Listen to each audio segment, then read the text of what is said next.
Oh, I'll be brave if you're brave. I'll be brave, but only if you're brave.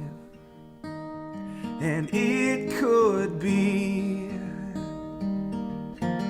just you and me. We'll be family. Just wait and see.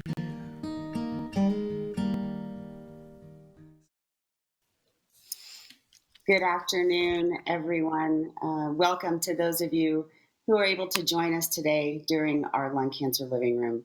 I'm Danielle Hicks, Chief Patient Officer here at Go-To Foundation for Lung Cancer. And for those of you who aren't familiar with our Living Room program, it's a support and education series created specifically with patients and caregivers in mind, with the goal of bringing to them, live and in real time, educational talks from key opinion leaders in the lung cancer community in a format and in language that's easy to understand. We know that the people watching today come from centers of excellence facilities all around the U.S., and we hope that you will see the incredible value that the Lung Cancer Living Room can bring to the patient and caregiver communities at your facility. We believe that the Lung Cancer Living Room is a place for them to come each month to supplement the wonderful care and education that they receive with you, where they can learn even more about lung cancer, hear directly from thought leaders in the field like yourselves, and connect with each other in order to build community and hope together. Today, we're doing things a little bit differently from what your patients can expect at a normal living room. Although we've invited patients in the past to speak on various panels with expert physicians in the field covering various topics, today, as I said, it's a little different in that our panel is made up entirely of patients. You heard yesterday from Go-To's Leah Fine about the restructure of our COE network and how we hope this new framework will help us meet the diverse and evolving needs of patients by providing access to high-quality patient-centric care. And you've been hearing about the power of together during this year's summit, and what we as a COE community can learn from one another. And today we want you to hear from the patient and see what we can learn from them. They are, after all, at the center of what we do every day. I'm very happy to introduce, and I'm going to let them do a larger introduction because they can do it way better than I, our speakers today. Barry Brinkman, who's a stage 1B lung cancer survivor and advocate. Larry Gershon, who's a stage 4 lung cancer survivor and advocate, and Deirdre Russo, who is also a stage 4 lung cancer survivor and advocate. So with that, and time being of the essence, I'm going to jump right into the conversation, and I'm going to start with Barry. Being a stage 1 survivor, it feels like the appropriate sort of place to start in the flow of this conversation. So Barry, you were diagnosed at an early stage in May of 2016, I believe. Can you tell us a little bit about how you were diagnosed? Well, I was living in Dallas, Texas at the time, and the umbrella hospital that I was associated with had sent me a flyer, and basically it said, "Are you an ex-smoker?" I checked yes. "Are you over 55? Yes. Have you quit for less than 10 years? Yes. Maybe you need to talk to your general practitioner about getting a low-dose CT scan." So I actually put it off for a couple months, and finally I gave my GP a call, and she was real good about it. She said, "Let me call. I'll set it up for you." And within a week, I went to the hospital, had my low-dose CT scan, and they called me 2 days later, said they had found something on my right upper lung lobe. And that was how my journey started with lung cancer. So, Yes. Go ahead, please. No. Well, then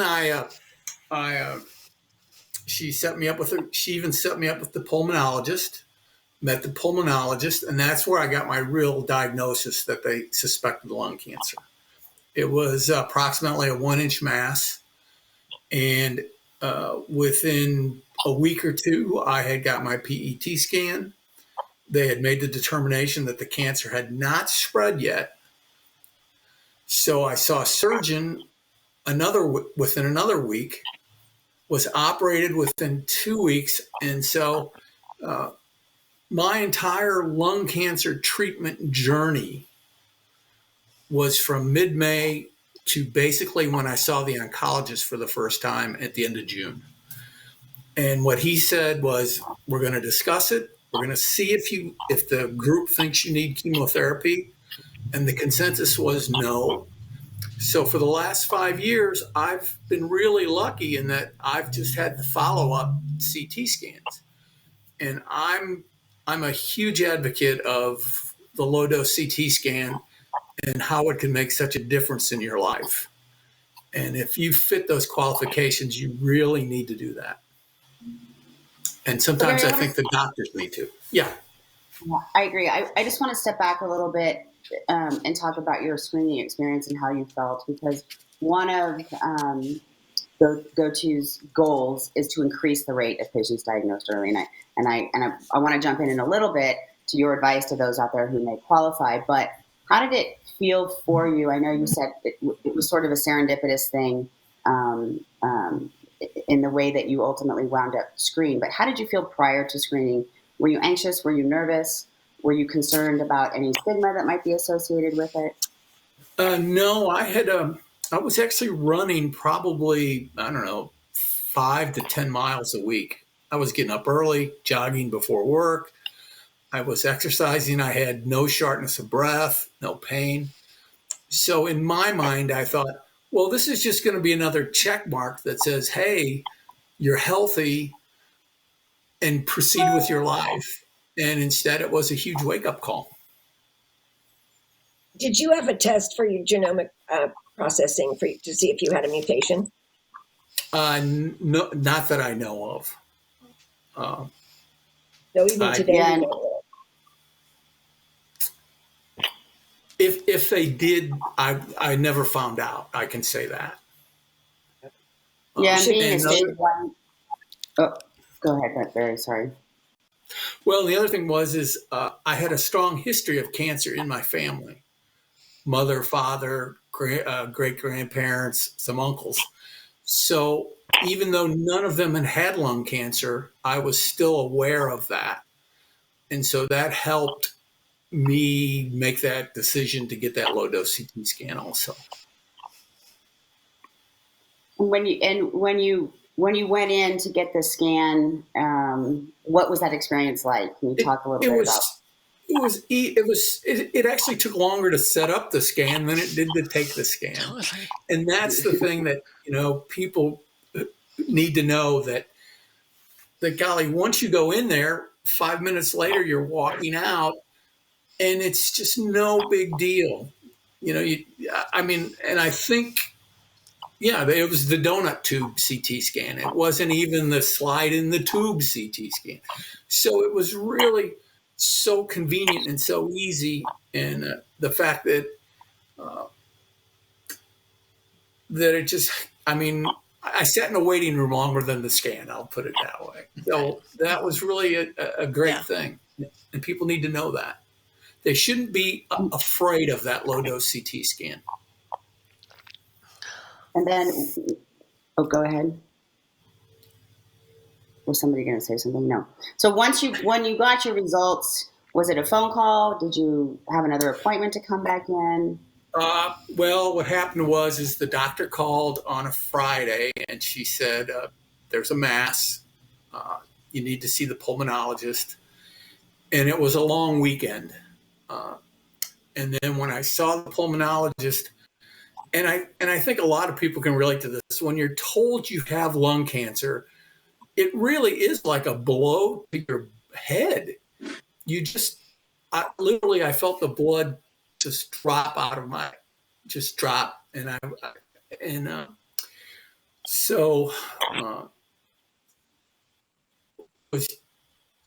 it's a tough thing for people to deal with. That's another reason that the is such a great resource, because I found people I could talk to about it. And, because you have a feeling of blown and out there battling for yourself, even though there's a great team behind you. It's great to have people to relate to. So, and all the resources that I had.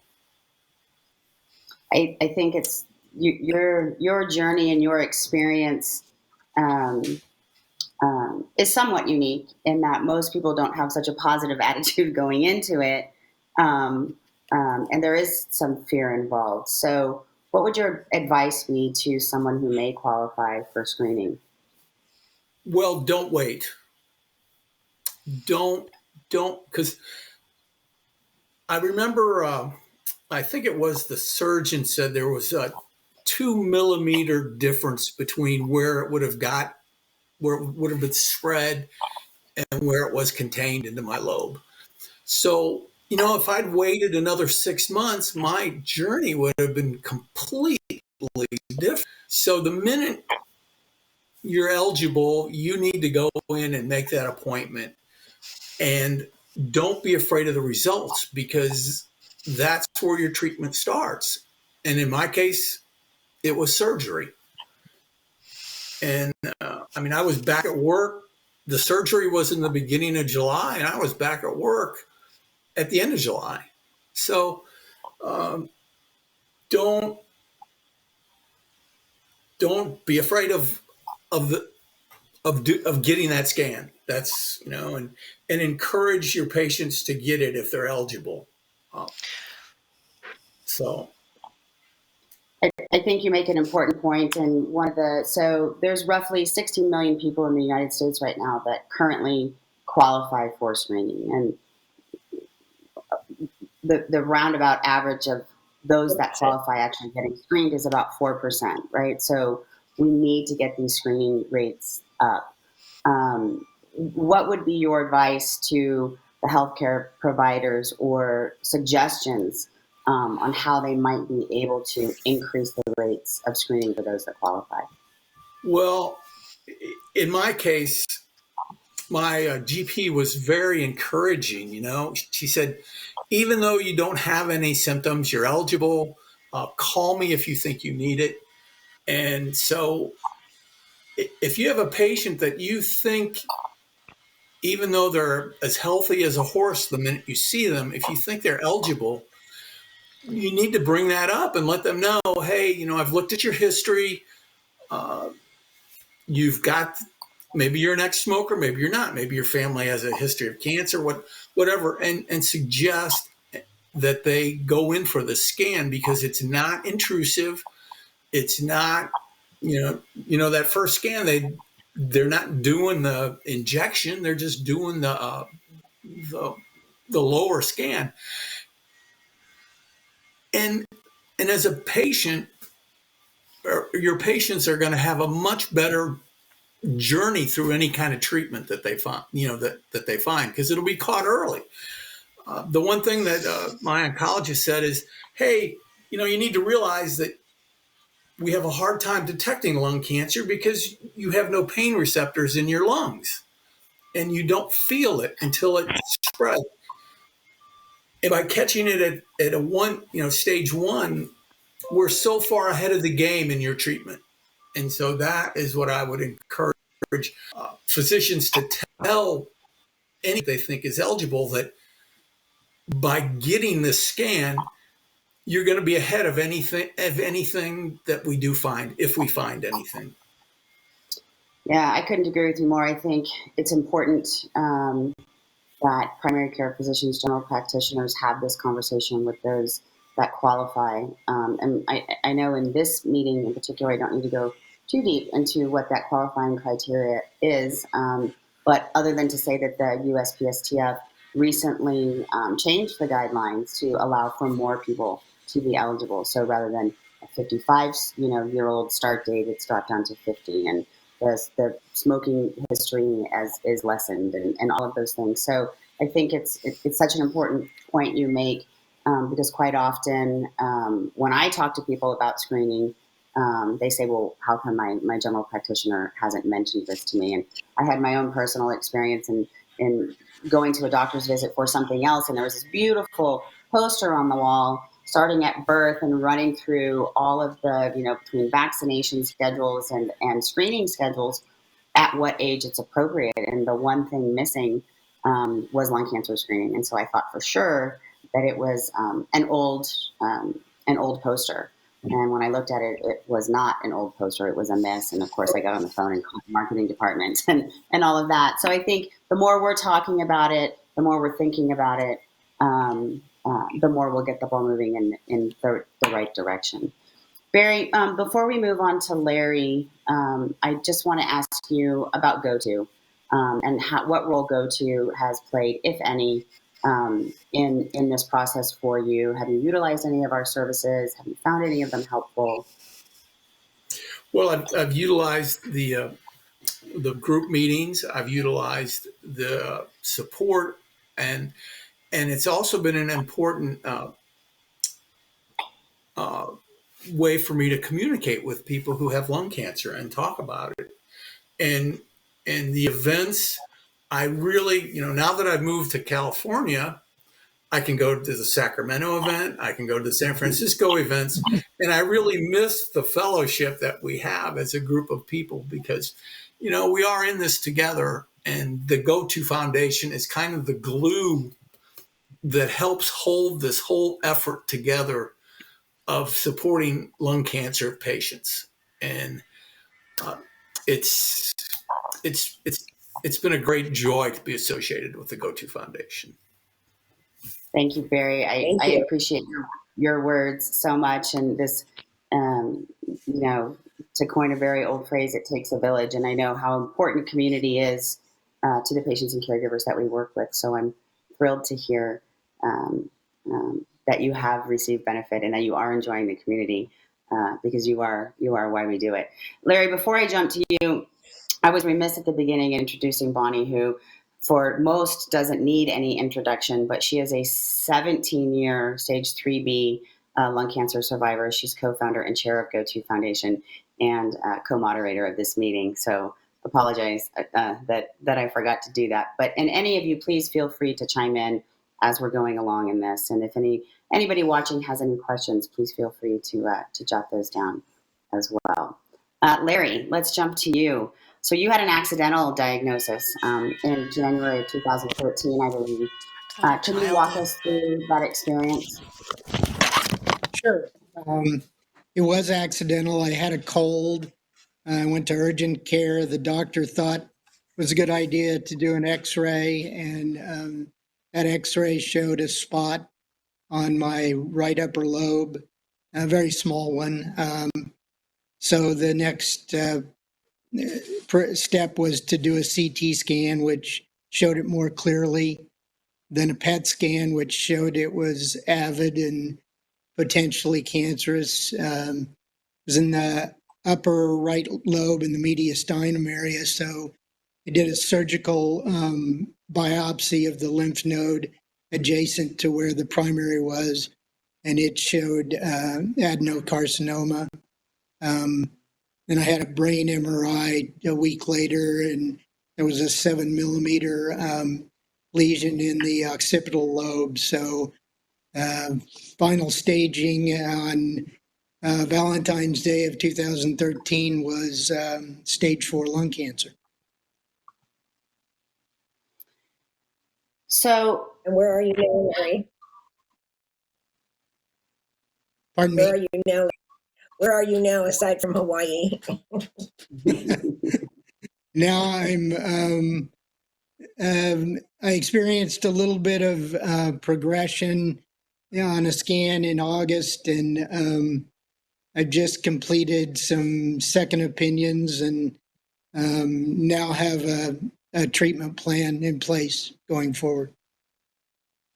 so I think I want to step back before we talk about where you are right now, just a little bit. You talked about once the spot or the lesion was discovered on your lung, some of the diagnostic things that happened next. If memory serves, you went on chemotherapy first, correct? You were not tested for any biomarkers initially? I actually was tested using the sequential method, not next generation sequencing. Not sure the exact timing of that, but early on, it was determined that I did have an EGFR mutation. But nevertheless, chemo was the first treatment. I did 4 rounds of doublet carboplatin and pemetrexed with good results, and then did the balance of 2012 on maintenance pemetrexed. And at what point did you go on to a targeted therapy? And how did that sort of come to fruition? So I did maintenance chemo for, as I said, for the balance of 2013. Then I discussed with my doctor going on a chemo holiday, which I did in 2014. And I was lucky enough not to progress at all until a scan in January of 2015. That showed progression. Since we knew I had the EGFR mutation, we knew that I had Tarceva at that time as an option. So I started on that, and it worked well for 18 months. And then you went on to Russo very shortly after that. Did you have further biomarker testing, or was this post approval? So kind of a roundabout situation, but I had a brain metastasis surgically removed in 2016, early 2016, and genomic testing was done. Next generation sequencing was done on that. It showed the T790M resistance mutation. So when I systemically progressed in September of 2016, I started on Tagrisso in October of 2016, and I've been on it for 5 years. You've talked a lot about some of these different treatments that you've had and the journey through this, and you mentioned second opinion. Can you talk a little bit about what those second opinions look like, but how you're still being treated in the community setting? Yes, my primary oncologist is a general oncologist who treats all types of cancer. And so anytime I've had progression, I've been able to seek second opinions from lung specialists. My most recent round of progression, I've had second opinions from 2 different doctors.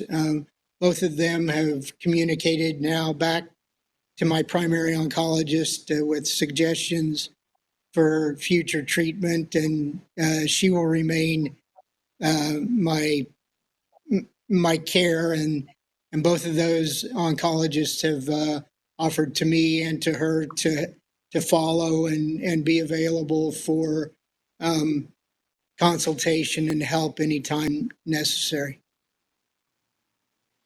Which is wonderful. It sounds like it's sort of this perfect storm for you to be able to continue to be seen in the community setting where you're comfortable, but also have access to somebody who maybe only specializes in lung cancer. Larry, throughout this entire process, what did good look like for you? And what, if anything, do you wish maybe had been done differently? Well, good looks like exactly what I did, I think. And I want to credit the Go-To Foundation for educating me, enabling me to have access, to know how to get access to second opinions and to understand my cancer better. Having all of that really made me feel secure throughout my treatment and still do. I think the one thing that I would have done differently if I had not been so stubborn about not doing it, and for all the wrong reasons, but being involved with palliative care earlier, just because it took me almost 6 years with lung cancer before I actually was actively involved. I was introduced a lot earlier, but for me, the mental piece of it, the support the ongoing accountability to someone in palliative care that I'm staying on the right track nutritionally, physically, getting exercise, and just making sure that I'm doing okay, checking in with someone on a regular basis. I think it's really interesting that you bring up the palliative care piece, because I know in talking with patients for, the last 15 years or so, that's a big one, because I think there's such a misunderstanding out there about what palliative care actually is, right? People hear palliative care and they automatically think it's hospice or end of life care, and that's so not what palliative care is. It's supportive care, your story is not just your story. We hear all the time, and we encourage patients all the time to speak with their physicians about palliative care. So what was it that finally got you to agree to go see the palliative care doctor and see what it was all about? It was a unfortunate but serendipitous event. I had an automobile accident. I'd passed out. I think I was sleep deprived. I think I fell asleep, but the protocol was to assume that I had a seizure. Through that process, a lot of things happened, but the doctors that were seeing me were very attuned to the fact that palliative care might be very helpful. So that thrust me into it. But, from the overall perspective, it would have been better if that had happened about 5 years earlier. Yeah, I couldn't agree with you more. I think it's go ahead. It's very important also for patients when they finally get to see an oncologist or the surgical person that you're talking to. It's very important that you ask if they're a specialist in lung cancer. Very, very, very important, because you can be taken down, the wrong road really quickly by not seeing a specialist or making sure that they are willing to, get you to one in that event. I think it's interesting because lung cancer is not just one disease, right? It's so many diseases. And one of the reasons we have our Center of Excellence program is to identify those centers out there that are, practicing excellence and standards of care in lung cancer for their patients. And but it's a challenge, right? And Larry, you mentioned, a general oncologist, and you're right. They do have to treat whatever walks in the door, and lung cancer is tricky. There's not only different types, but different subtypes, and there's a lot of things to know and think. The good news is things are happening fast and furious. The sort of more challenging issue is how everybody can keep up, right?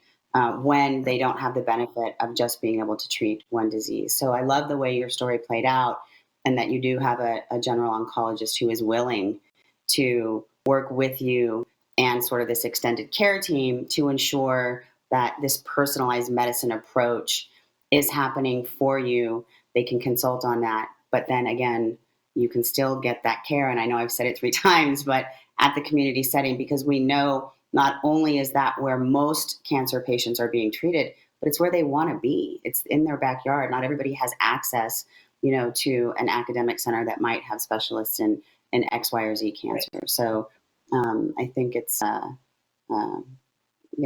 think it's great the way you all are.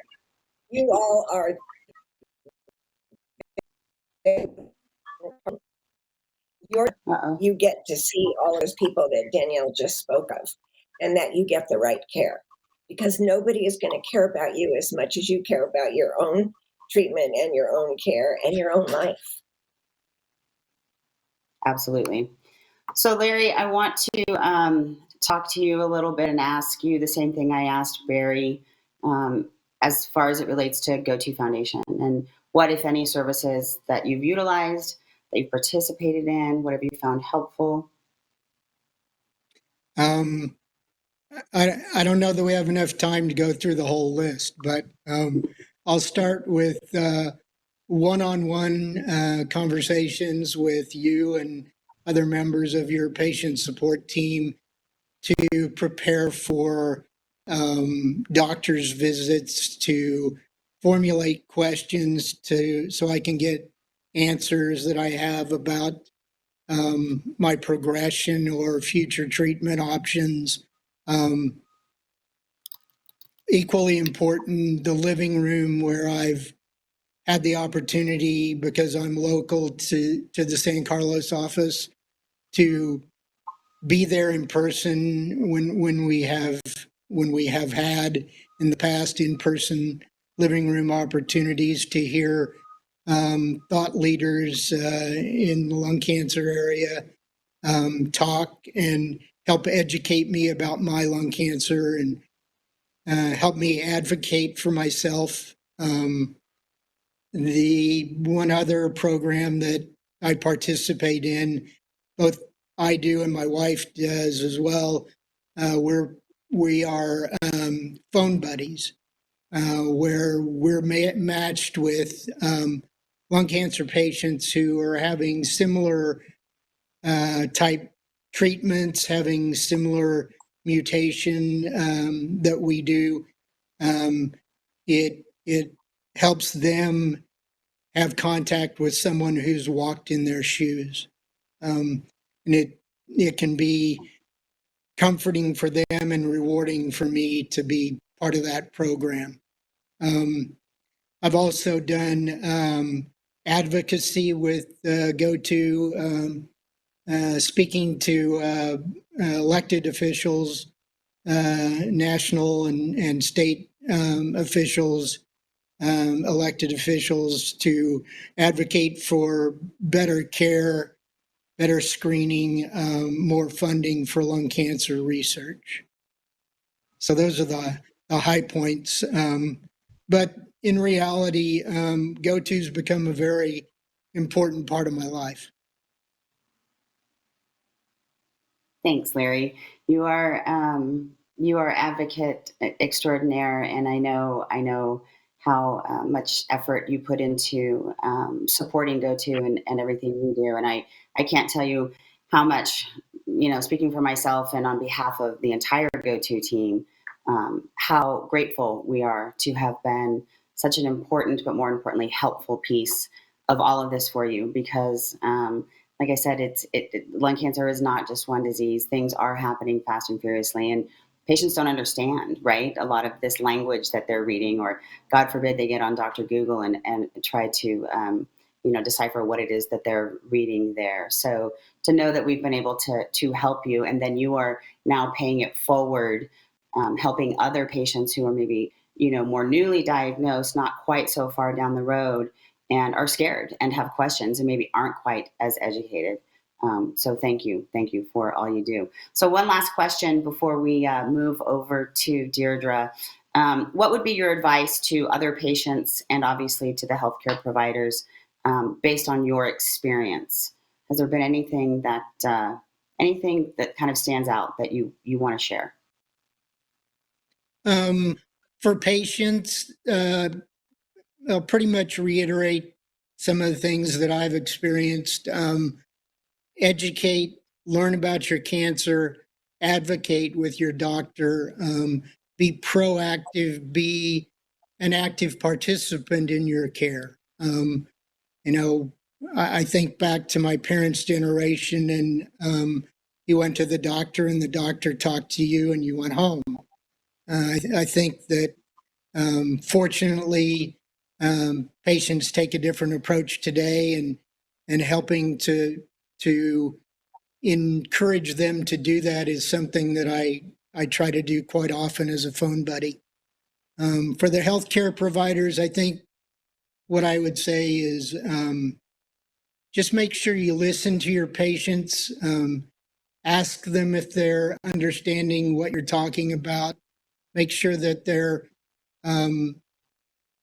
engaged, because when you're first diagnosed, you're in the deer in the headlights phase, you hear the C word, your brain goes dead, all of those things. And that doesn't have to be just the first visit. That can be throughout your experience. So making sure they're engaged, making sure they're understanding what's going on. And I would encourage all oncologists to really explain palliative care to their patients and encourage them, help them understand how it can be helpful. I love that, Larry. And I think, we know that quite often the various members of the healthcare team don't have all the time in the world to sit with every patient. And I think, one of the things that I hope those folks, the centers, the COE centers that are watching today and that may come back and watch later, understand is we really see ourselves as an extension of the care team, not the clinical care team, but the education and support care team that we've been hearing sort of throughout this meeting is oh so important to the patients. And the educated patient. You're frozen, Danielle.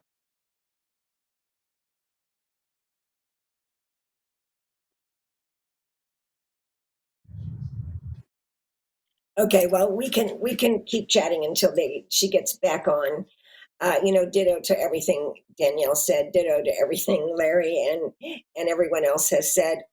It's the whole purpose of our centers of excellence is to get the centers of excellence and ones that are not excellent yet up to speed. So you can walk into any one of those community hospitals and get the same care you would get at an academic center. That's a huge, huge job that we are willing to take on. And, a lot about what this meeting is about is make sure that you get the same treatment everybody else does. And isn't that the way it should be regardless? A patient should not have to worry when they walk through a door if they're in the right place. So we're gonna have lots of things to be able to identify these centers of excellence when people walk in, that they're working with us and that they can give that kind of care. Dierdre, can we start talking to you now while we wait for Danielle to go live again? And we're dying to hear your story, not literally. Sure. Yeah. Hi, my name is Deirdre Russo.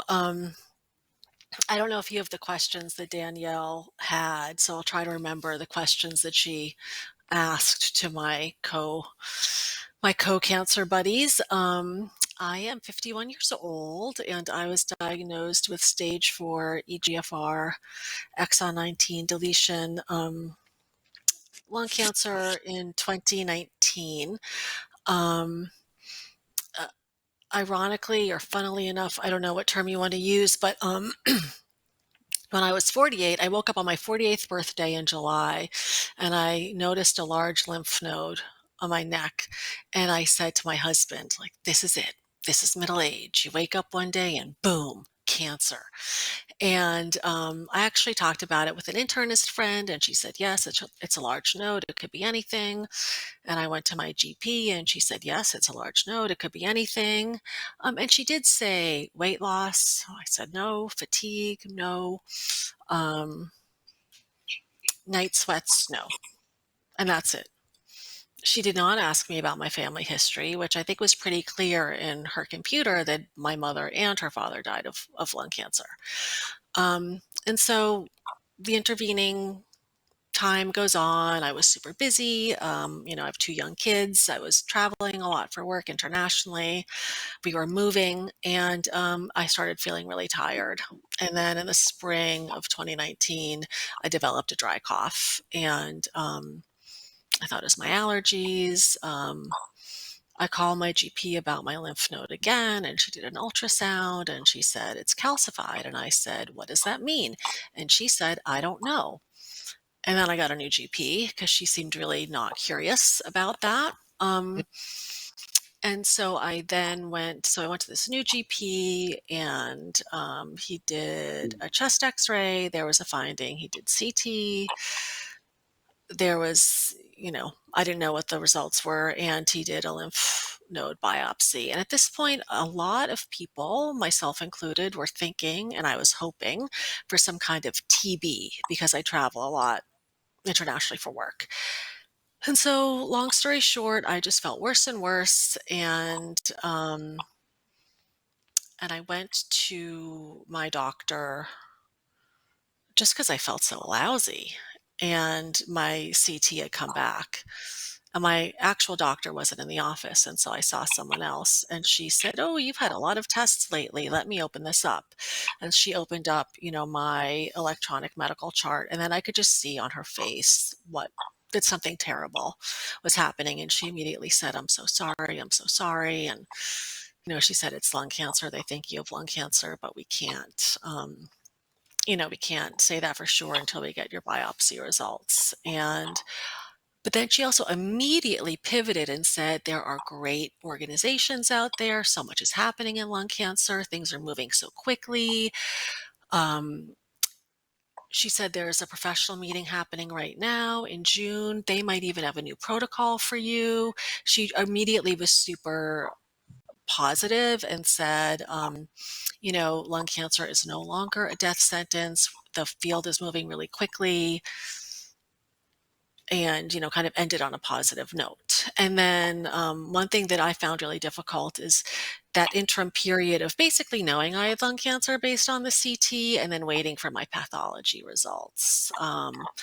That was really hard. And it was also really hard just waiting so long to get an oncology appointment. And I should actually preface all of this by saying that I live in Baltimore, Maryland, and I work for Johns Hopkins University.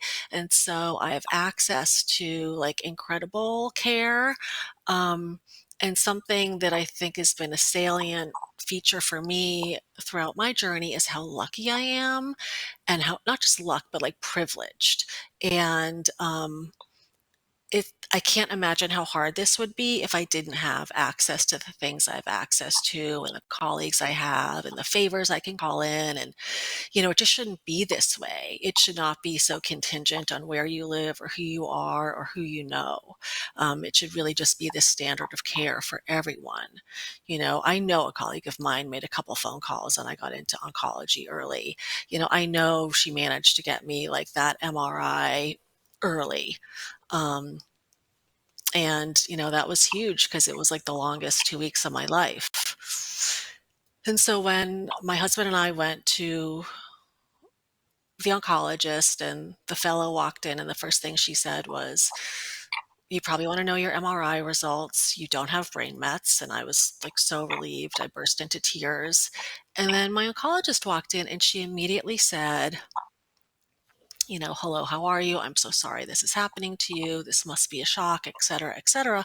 But then she said, "I can't be sure, but given your profile, I am convinced that you have a biomarker or a genetic mutation that's causing your cancer. If you really want to feel like you're doing something and you're freaking out, I can start you on chemotherapy right now. Or if you're willing, you can wait and basically take a blood test or as we call it, a liquid biopsy, and wait to see what the results are. And depending on the results, I can put you on a drug called Russo." And, she was just right out there with kind of like the newest and like best standard of care. And I said, "Of course, I'll wait."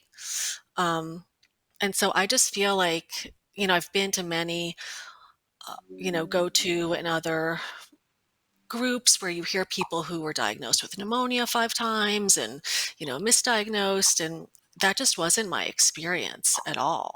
I mean, I certainly am mad at my GP who let things go for a year, but,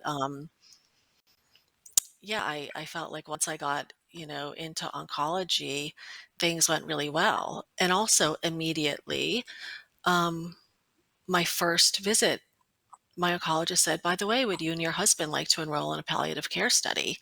And we can randomize you to telehealth or in person." And they immediately explained what palliative care is. It's not hospice. It doesn't mean you're dying, all the health and mental health benefits. And so again, I just feel really lucky that I live where I live. Well, Dierdre, this So- is your story is amazing and quite different than some of the other stories. Yes, I know. And that's why I Again, emphasize my luck, but also that everyone should have this story. Like this should be the standard of care. exactly. Danielle, I'm sorry, I jumped in No, front of no, you. no, that's okay. I was just going to just ask, Deirdre's opinion, being that, I mean, I know you work in public health and hmm you have with a heavy focus on health equity. And although, your care once you were diagnosed, I don't want to say seamless, but it progressed as hmm it should, hmm right? hmm Um, what do you think we can do as go-to and with our community to ensure that, or at least to minimize some of those stories that aren't quite like yours or like Larry's or like Barry's hmm I mean, I think a from a lot of public health I think, perspective? yeah, well, I think a lot of provider education, starting in pre-service, let's say medical school, and then also in service. I mean, I think on a public health level, there has to be a lot more public information about stigma and destigmatization. I think the new guidelines are good. When I was diagnosed, I didn't qualify for screening under the old guidelines, but I think there also has to be an emphasis on family history. I often juxtapose my experience getting diagnosed at stage 4 with lung cancer with being a woman with breasts, where you're like bombarded with screening reminders, information, et cetera, et cetera. And so I think that emphasizing screening to providers and looking at family history, and it's not just about a cough, and it's not just if you smoked, or it's not just if you smoked a ton. And family history doesn't just mean if your parents had cancer, it also means if you grew up with cigarette smoke, um, or other environmental factors. So I think looking at stigma across the board, and so people feel more comfortable self-reporting if they did smoke, um, and also working on provider perception and how providers treat people. I was treated so well. Um, and I also was able to get second and third opinions at Mass Gen and Dana-Farber, and people say, "I'm so sorry this happened to you. This must be a shock, and this must have come out of nowhere." But I was sitting in the waiting room with, these old time Boston guys. I'm from Boston, who, were all buddies from jail. They all got lung cancer because all they did is smoke. And, I want them to be told also, this is so awful. It happened to you. I'm so sorry. This must be a shock. So I think it's kind of how people, are treated, dignity and respect. And I was lucky, but I do think a couple of people have mentioned this whole like kind of continuity of care. One thing that's difficult is, you get slotted in with oncology, and so you're only talking to an oncologist. Or I ended up actually leaving the palliative care study because it was so stressful. And stressful because there are so many options, and I'm quote unquote young, or I have young kids. And so I would meet with the palliative care physician, and she would say, "Are you doing yoga? Are you meditating? Are you running? Are you doing this? Are you doing that?" And the irony of Tagrisso is I'm healthy. I don't present sick. I barely took any sick time off of work. And I'm a busy mom of young children who works full time. Like, I joke that in order to really do cancer well, you need to be rich and retired. Both, hopefully. Like, I don't have time to spend every single day, like, doing yoga and acupuncture and all this stuff. And so, that's one thing. Another thing is, even though I have great insurance, um, mental health costs are really, really high. Like yesterday, my daughter was 2 flights up and she heard me do the littlest cough, like, and she yelled down, "Mom, are you okay? Is your cancer getting worse?" And, everyone's in therapy. It's all out of pocket. I think that, kind of insurance and our healthcare industry needs to see that these things are so interrelated, and it's a family disease like a lot of other diseases. So I guess I would just advocate for more continuity of care with the number of providers, and also just the financing, which is beyond me to figure out. Yeah, I think that's beyond a lot of us to figure out, although Yeah. we do work tirelessly with other groups out there to try and, lessen the burden for those that qualify, that we can, based on Hmm.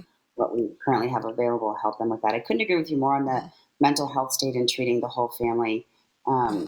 I want to step back just for a second, because I know um, we've talked a lot about palliative care, which I think is Hmm. fantastic. We could do an Hmm. entire living room just on palliative Hmm. care and the benefits. Um, but what we didn't talk about is sort of this multidisciplinary approach, right? Where Hmm. you're not feeling so sort of bucketed, but Hmm. rather collaborative decisions are Hmm. being made with your care team about your Hmm. care. And really, Hmm. that starts, if you think about it, with pathology. Your pathologist is the first guy sort of looking at that tissue Hmm. and ensuring its quality so that it can be sent out for the biomarker testing that you guys both have been talking about. And then it runs right on down the line, even to some, we talked a little bit about pulmonology, and there's the obvious medical oncologist, radiation Hmm. oncologist, Hmm. thoracic surgeons, and so on, your nurse navigators.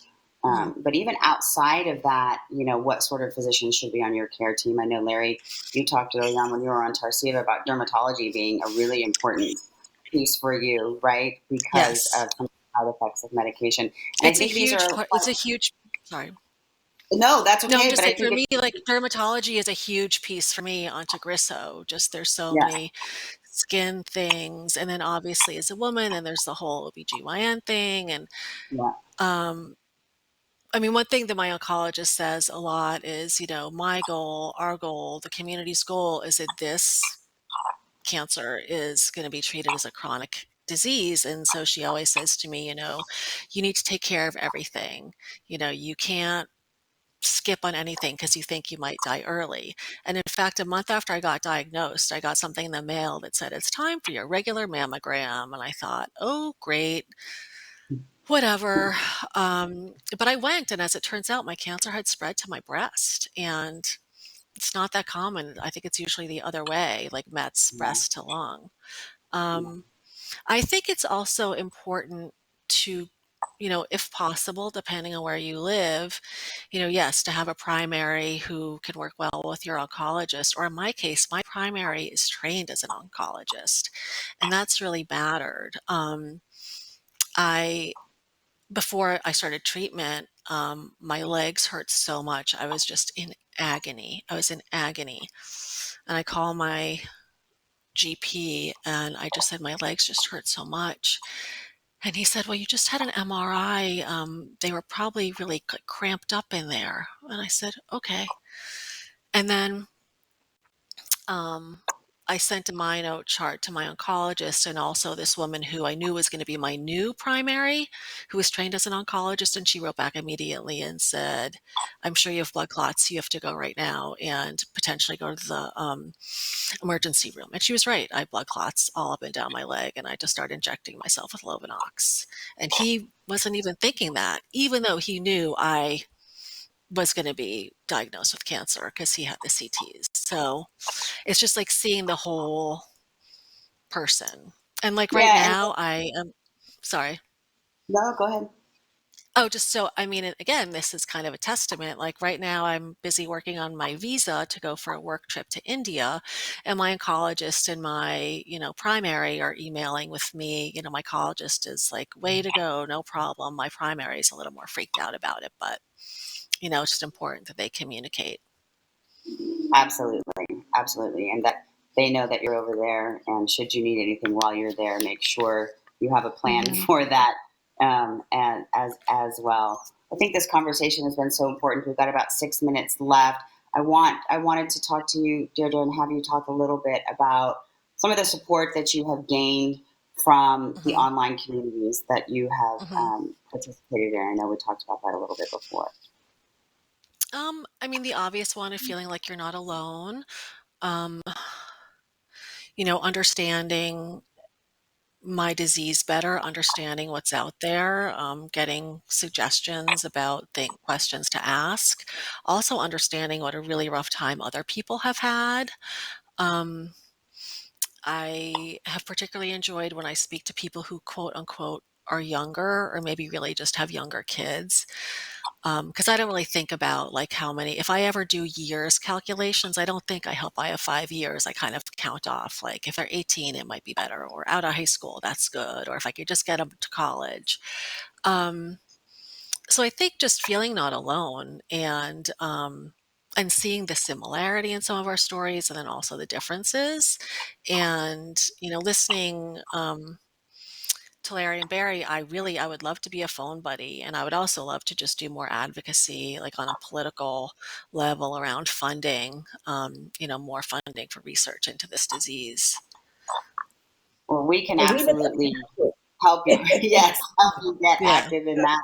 And I yeah, think Yeah. I can't tell you how Larry touched on a little bit the phone buddy program and that mentorship, how hmm meaningful that is to these folks who, like I said earlier hmm on, sort of in hmm their journey to be able to find that hope. And I feel like this sense of community and how important the lung cancer community is, connecting with other patients, um, being able to have those conversations, finding those commonalities is a huge, huge piece of it. So that's one of my big takeaways today, and I'm thrilled to be able to, with GoTo and the rest of our team, be able to provide some of those community engagement opportunities for you. So thank you all for bringing it up. We've got about 4 minutes left, so I'm going to go back and I'm going to run through everyone and just ask if there's any final thoughts. And I see Bonnie wanting to say something.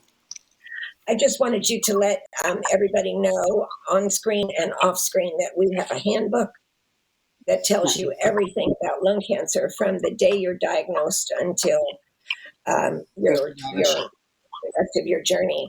So, and they're free to call the help desk, the helpline will mail it to you. And you will put that book down and go, wow, I have a lot of questions to ask my physician.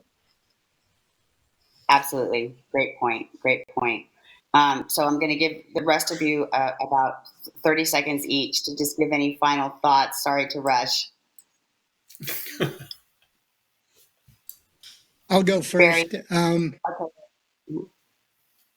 One thing that I intended to mention that I forgot in addressing the healthcare professionals is I would really encourage you have a conversation with your patients about how they want to be informed about scans. Many people I talk to have pretty serious scan anxiety, having to wait a week or 2 weeks to get results. I know many healthcare professionals feel like giving bad news needs to be done in person.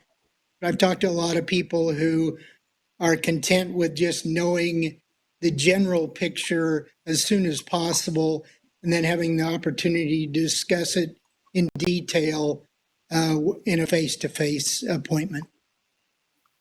Beautiful point, Larry. Thank you. Barry, do you have anything you want to add? You know what? I'd really like to second what Larry just said, because that CT anxiety is probably one of the, after your diagnosis, is one of the worst things you deal with.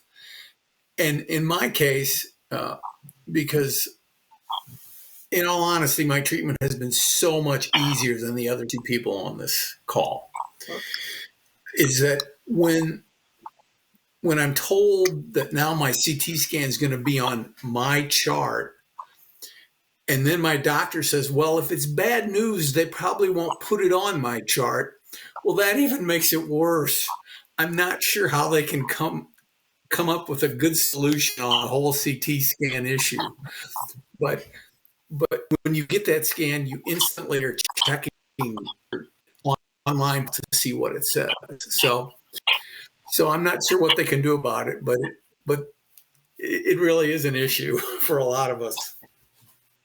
Yeah. It's a great point, and we're up for the challenge and working with our centers to figure out maybe what a better way might look like. Dierdre, do you have any final thoughts? Sorry to have no original thought, but the CT scan is real. And also, I guess it depends on states. My doctor is very clear that she will only share results in person or on the phone. And she will not release results until she's had a chance to talk to me about them. However, at least in Maryland, there's a rule that those results have to be released to your electronic medical chart right away. And so she always says, don't look. And once I looked and once I didn't look. And one thing that I would ask providers is, yes, saying your scans look great is good, but at least if you're me, I've had lots of appointments where they'll say, your scans look great, everything's great. But then I go back and I pour over them, and then I email them like 30 questions. Yeah. Oh, you didn't mention that there was a cyst on my kidney, or you didn't mention this, or you didn't mention that. So again, like calibrating to your patient's interest, but it's our body. So just tell us every single thing you see. I've now asked her, like, let's go down. And I've framed it like, this is better for you because you don't want me Googling this and then, inundating you with email. Let's Yeah. just get it all out there. Very, very, very. It's also good to ask your doctor nicely, what would you do if this was you? How quickly would you want your scan results? What if this was your wife or your husband or your child?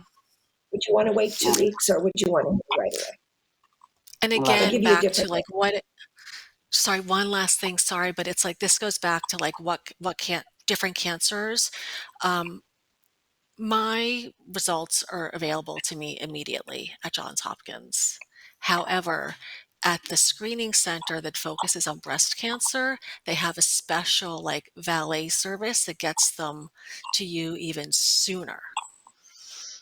And I feel like everyone wants their scans for whatever their potential cancer at the same time. Right. And I think there's a lot of what good looks like that we can borrow from other cancers and diseases out there. Mm-hmm. I hate to cut this short, everyone, but again, we are about 2 minutes over, and I want to make sure to give the appropriate thanks, obviously to Barry, Dierdre, Larry, and our very own Barney Addario for participating in this conversation today. The entire GoTo team who's out there working every day for our community. A huge thank you to all of you and all you do every day, even outside of this Center of Excellence Summit. To our supporters, Amgen, Daiichi Sankyo, Merck, AstraZeneca, Janssen Oncology, Pfizer, Genentech for supporting this special edition of the Lung Cancer Living Room. Thank you all. And of course, to all of our Center of Excellence centers who are participating in the summit, those who can't, and those who watch this programming today. Enjoy the rest of the meeting, and we will see you guys soon.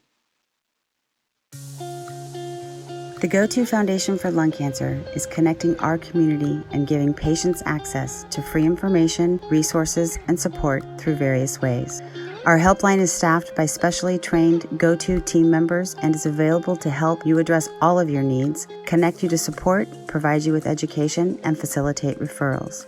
Our free lung cancer education materials provide you with up-to-the-minute information on topics covering the entirety of a lung cancer diagnosis, from screening and early detection and diagnostics to treatment and care. All of our materials are available online for download, or hard copies can be sent to you in the mail.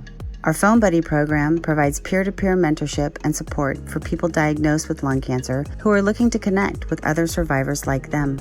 This support is provided by trained volunteers who have been there and are ready to help you however they can. The Lung Cancer Living Room is a 3-part support and education series that consists of talks from experts in the field on varying topics.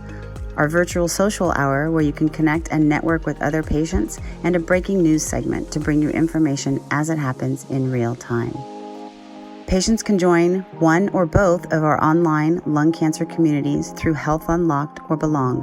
The communities are online patient-to-patient resources where GoTo Foundation helps to connect patients and caregivers 24/7 for much-needed round-the-clock support. Our lung cancer registry is a place where together patients and caregivers can help build a knowledge base to enable researchers and clinicians to better identify and understand this disease. Through our Lung Cancer Support Group Network, we are able to provide guidance to group leaders and provide patient referrals to lung cancer support groups, including online, telephone, and in-person meetings. Our patient education video library is a place for patients and caregivers to watch archived videos, including past educational living rooms, patient stories, breaking news, events, and more. Our Lung Match program is a personalized service that informs and guides patients through the many medical and clinical trial choices, helping you to identify the appropriate treatment options to discuss with your doctor. Go-To Foundation for Lung Cancer is here to support the lung cancer community. Find out more at gotofoundation.org.